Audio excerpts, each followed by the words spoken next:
आपका करीबी दोस्त आपका बहुत बड़ा दुश्मन बन सकता है। इसलिए हमेशा नस्ली दोस्तों से यारी करें। उस तरह के दोस्तों से दोस्ती रखें जो आपको पता हो कि ये खानदानी बंदा है, ये मुखलिस बंदा है। अगर गैर नस्ली बंदे से आप यारी लगाएं, किसी ना किसी मोड़ पर, छोटी सी बात पर अगर कोई इख्तलाफात बढ़ते हैं तो वो आपको छोड़ के चला जाएगा। उसके पास आपकी कमजोरियां होंगी, आपकी बातें होंगी, तो वो आपकी उन बातों को माशरे के अंदर मौजूद लोगों को बताएगा। तो इसलिए अपने राज अपने माँ बाप, अपनी बीवी के अलावा किसी को मत दें।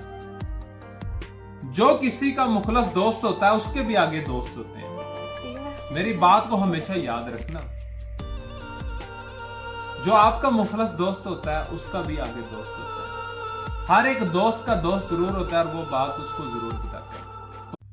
आपका करीबी दोस्त आपका बहुत बड़ा दुश्मन बन सकता है। इसलिए हमेशा नस्ली दोस्तों से यारी करें। उस तरह के दोस्तों से दोस्ती रखें जो आपको पता हो कि ये खानदानी बंदा है, ये मुखलिस बंदा है। अगर गैर नस्ली बंदे से आप यारी लगाएं, किसी ना किसी मोड़ पर, छोटी सी बात पर अगर कोई इख्तलाफात बढ़ते हैं तो वो आपको छोड़ के चला जाएगा। उसके पास आपकी कमजोरियां होंगी, आपकी बातें होंगी, तो वो आपकी उन बातों को माशरे के अंदर मौजूद लोगों को बताएगा। तो इसलिए अपने राज अपने माँ बाप, अपनी बीवी के अलावा किसी को मत दें।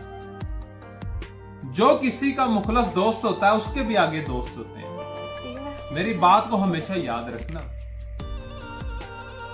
जो आपका मुखलस दोस्त होता है उसका भी आगे दोस्त होता है। हर एक दोस्त का दोस्त जरूर होता है और वो बात उसको जरूर बताता है।